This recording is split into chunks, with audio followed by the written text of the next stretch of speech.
dancing for the children.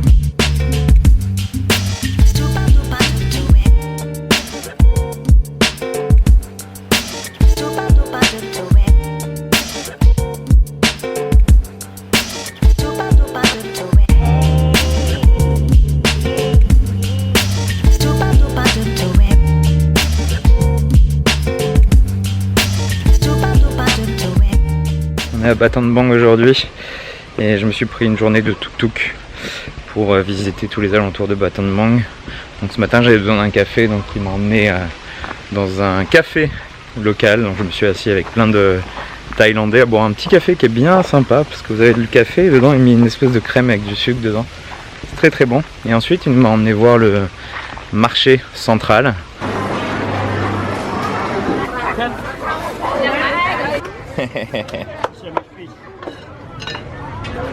Dans lequel se vend plein de choses, des rats, du serpent, beaucoup de seafood. J'ai pu voir également un bébé tigre voilà, qui était vendu. Il m'a dit que les gens le consomment pour le donner de la force. Et ensuite on allait voir là, une ferme au crocodile. Papa, je prends lui. Video. How many crocodiles here? Here, like 600. 600 crocodiles? Yes. Okay. So the small ones they sell it to Thailand. Yeah, Thailand, China. China? Yeah. And for the big ones? The big one not sell. Not sell? Not sell. Okay. They keep the baby Okay. and breeding. In Battambang, no crocodile restaurant and Siem Reap and Vietnam. Okay. Have that. Les crocodiles ils sont nourris une seule fois par semaine. Donc mon guide s'est amusé à leur lancer des bouts de feuilles. Et là vous voyez en image la réaction des crocodiles lorsque les bouts de feuilles atteignent leur tête. C'est super vif en tout cas. Si tu te retrouves face à un crocodile, tu peux être sûr que ça va être inattendu. Là, il va leur lancer un truc encore. Yes. Attention.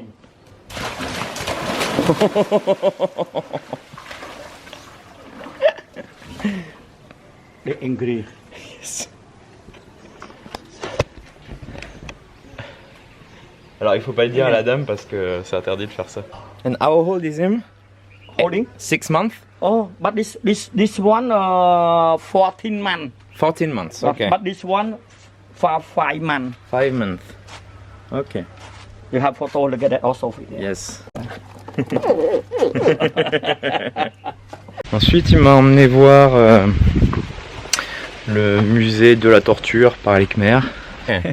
It's a Khmer Rouge prison before. Prison. Yeah, we Jail. a jail, yes. Ah, ok. A level. And there's a new temple? built in 1 year ago. 1 year ago. But Okay. this one built 1750. Yes. Okay. It's the oldest ancient house in the Battambang. And all the building is Yes. the torture room. Museum. Yeah, yes. Okay. We can see the French building. Move outside. You here? You can see the French spa. And from Italy, this one Citroën from France. Yes. Citroën, you see? Yes. Mon guide est un ancien prisonnier des Khmers rouges où il a été forcé à travailler pour les Khmers. Pendant de nombreuses années, il a souffert de malnutrition où des amis se sont fait trancher la tête devant lui parce qu'ils avaient volé de la nourriture. Voilà, on peut voir plein de fresques sur lesquelles représentent les tortures des Khmers, que ce soit le viol, que ce soit le coupage de tête, que ce soit la punition, on peut faire des exemples. Et ensuite on a vu comment faire des spring rolls. C'est marrant, ils font ça avec une espèce de pâte de blé dans laquelle ils vont mettre du soja et faire griller tout ça à la friture. Clothes Ok. and water drop down. We see the grinding, put on the clothes. Yes. Yeah, on the clothes here, you see? Ok. Yes. And water drop down. Okay. They take it.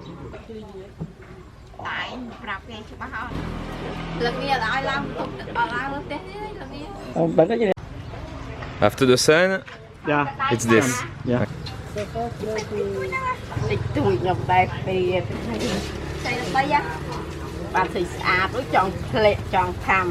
C'est très très bon. Donc là, l'endroit où on est. What's your name? Amin? Yeah. Okay, so his name is Amin. He's making the tour for me. So he's making the visit. Good guide. Et donc là, on est dans un temple où il y a il y a quelque chose pour pouvoir éduquer les enfants. Et tout l'argent qui est payé par les visiteurs pour pouvoir visiter ce temple va à cette fondation qui éduque les enfants. Voilà, il est en train de me faire un petit tour là. Très très courageux. Vu comment il grimpe et dégrimpe.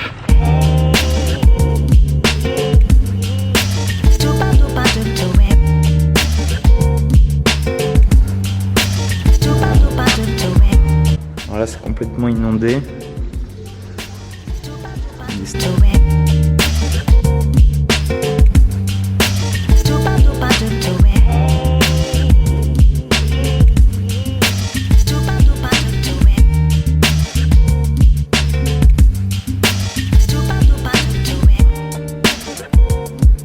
Tellement du courage.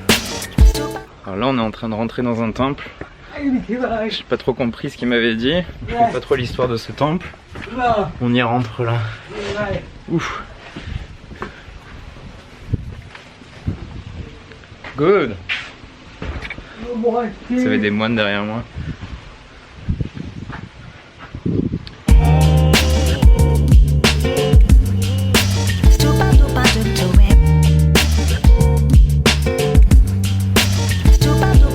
The money go to children's? Yes. Okay. The orphan? Yeah, offering. Yes. Orphan children's. Okay. Because in the morning, and the teacher bought something, bread, something for the children. Yes. Allow the children to come to school. Okay. No food, no something to eat. The children not come. Okay. Because their parent is very poor, Okay. and they get money from there also. Ok. École qui accueille plus de 200 enfants. Soit ils sont orphelins, ou soit ils ont des parents très pauvres. Donc ils se servent de la charité, de la solidarité, de l'argent de ce temple pour éduquer les enfants. Donc ça, ce sont les maisons typiques d'ici de Battambang. Elles sont mises en hauteur pour éviter les crues. On est à côté d'une rivière. Ce que je remarque ici, c'est que vous avez beaucoup de moines qui habitent également des enfants. Et ils vivent le plus simplement possible parce qu'ils vivent dans ces maisons de bois là. Et bon, ils n'ont pas l'air d'avoir d'eau du tout, pas d'eau, pas d'électricité, pas de WhatsApp. Voilà, le village se concentre autour d'un temple qui se trouve là-bas. Le guide il m'a montré également beaucoup de comment fabriquer ces pots de terre cuite là. Il est en train de rigoler mon guide là parce que je sais pas si je suis censé rentrer dans la maison. Et voilà, ils mettent toutes sortes de choses dedans. De l'eau ou des poissons voilà, qui capturent et qui vont manger plus tard pour les conserver.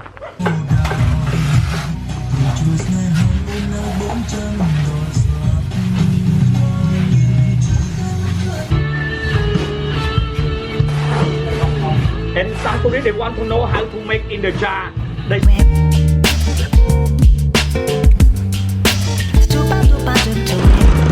Là, si vous continuez, vous arrivez sur Siem Reap. Il y en a pour quelques heures de bateau. Là, vous avez plein de chauves-souris qui sont en train de dormir. La tête en bas. Il est en train d'essayer de réveiller les chauves-souris là pour qu'elles puissent s'envoler.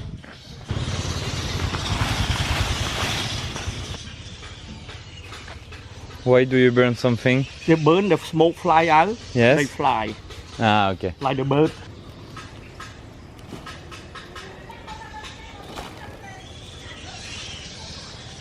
Vous avez les locaux en fait qui, à des points stratégiques, font des feux comme ça.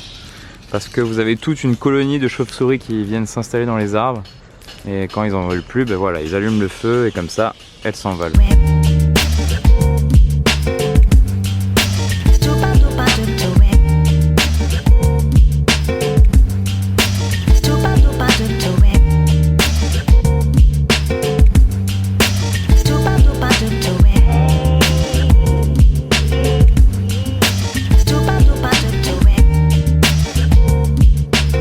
Ah, mon guide est un guide génial.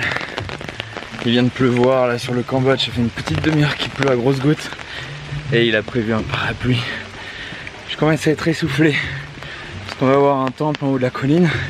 Il m'a dit qu'il y en avait pour une demi-heure pour escalader toutes les marches et accéder au temple. Donc je fais une petite pause là parce que ça devient un peu chaud pour monter tout ça. Là j'ai un guide, je suis très content de l'avoir trouvé. Il me fait tout le tour de Battambang. Il est né à Phnom Penh dans les années 50, à la fin des années 50, donc ça lui fait un peu plus de 60 ans. Et quand il me parle des Khmers rouges, bah, il est super bien placé pour m'en parler parce que c'était un prisonnier qui était forcé au travail par les Khmers rouges qui ont organisé tout un génocide de plusieurs centaines de milliers de personnes, plusieurs centaines de milliers de Cambodgiens qui étaient accusés d'avoir un rôle et d'avoir des liens avec les États-Unis, avec les puissances occidentales. La majorité de ceux qui ont été tués, c'est ceux qui avaient du travail forcé à faire par les Khmers rouges, ainsi que tous les intellectuels. C'est-à-dire tous ceux qui avaient un stylo et qui avaient des lunettes étaient tués par la population Khmer rouge. Parce que voilà, les Khmer rouges pensaient qu'ils avaient un rôle avec les États-Unis. Donc ouais, il me racontait que en tant que travailleur forcé, c'était pas facile parce que les Cambodgiens ont eu affaire à une grosse famine, alors que les Khmers rouges, eux, se mettaient bien. Ils réquisitionnaient toutes les récoltes et évidemment la population cambodgienne n'avait plus rien à bouffer. Donc il me racontait qu'à un moment donné de sa vie, il était tellement maigre qu'il arrivait à compter les nombres de côtes qu'il avait sur le corps, qu'il était vraiment faible, qu'il n'arrivait plus à voir à cause de son manque de nourriture et que parfois il y avait des semaines plus difficiles que les autres. C'est-à-dire que parfois quand il allait défricher les arbres, il pouvait trouver des légumes, il pouvait trouver des bananes ou des grains de riz qui traînaient par terre et il échangeait ça avec sa famille pour pouvoir se nourrir. D'autres fois, il ne trouvait pas de nourriture, donc il mangeait un peu comme les animaux, m'a-t-il dit. C'est-à-dire qu'il allait manger des plantes, chose que les animaux mangent, et que au niveau de la diarrhée c'était un peu compliqué parce que ils n'avaient pas accès à l'eau purifiée, à l'eau potable, donc ils buvaient ce qu'ils trouvaient par terre, quoi. Généralement là où les animaux aimaient se reposer et se trémousser. Et donc plusieurs fois il a eu des problèmes de santé, ouais. Je suis vraiment très essoufflé là. On est arrivé jusqu'en haut.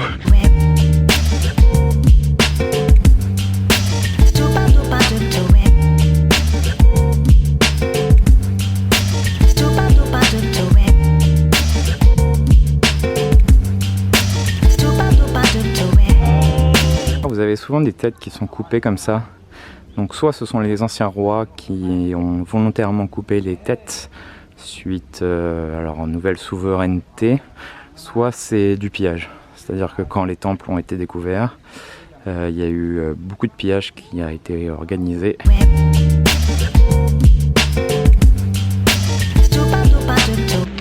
Le flou là. Vous avez des enfants ici qui sont payés pour monter les marches avec les vieilles personnes européennes et pour leur ventiler le corps pendant qu'elles sont en train de marcher. C'est-à-dire qu'il y a beaucoup de marches à monter, ouais, il y en a pour une petite demi-heure de marche à monter. Et il y a un point de chute qui se trouve juste en dessus de moi. Donc tu avais deux vieilles personnes européennes qui étaient essoufflées mais n'en pouvaient plus, en train de cracher leurs poumons. Et tu avais une jeune cambodgienne qui était en train de les ventiler avec un espèce de... Vous savez les trucs chinois là pour ventiler quoi. Donc voilà, c'est comme ça qu'ils gagnent leur vie, hein. On est en vendant de l'eau en haut. Ça me rappelle également quand j'étais à Bali, on avait monté la deuxième plus grande montagne de Bali. Et on arrive à 3h30 du matin, donc on voit pas ce qu'il y a à escalader. Et on se rend compte que pendant l'histoire de 10 km, vous avez un enfant qui va nous suivre et qui va transporter un petit frigidaire avec lui, dans lequel il va y avoir des bouteilles de coca ou des bouteilles d'eau.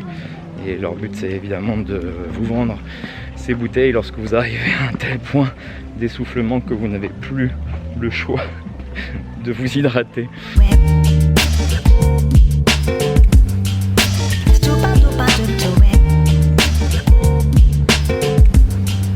Ça, ce sont les villages piétons qui bordent le temple.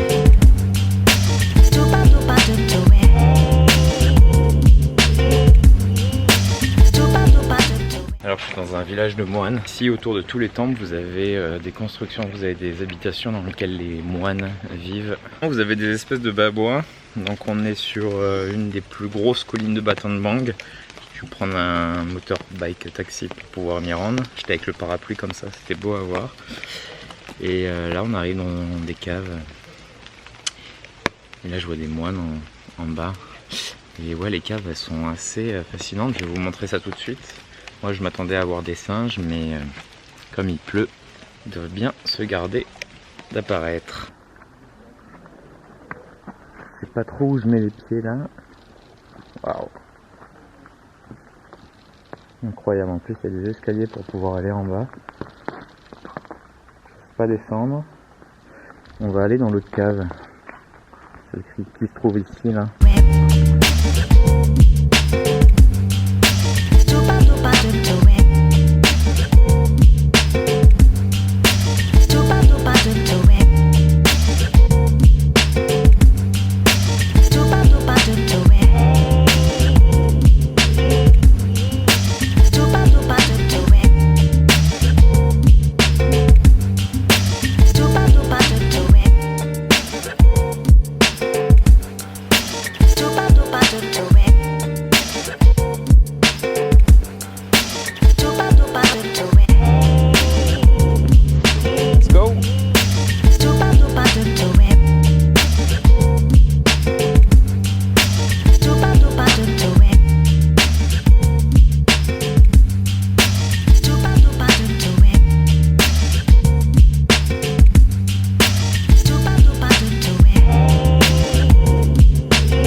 Ici le singe est sacré, donc ils ont toute leur place dans les temples.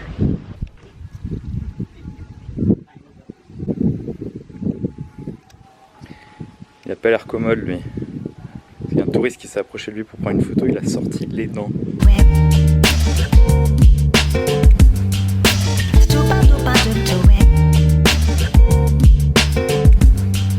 On est dans une cave immense avec deux figures de Bouddha juste derrière moi. Je suis tout seul, des escaliers immenses aussi. C'est incroyable, c'est majestueux, c'est magique, c'est impressionnant, c'est tout ce que vous voulez. Je trouve ça incroyable. Je suis en train de mettre les pieds là où tout un peuple a construit ça au 9e siècle, je trouve ça incroyable. We'll be right back.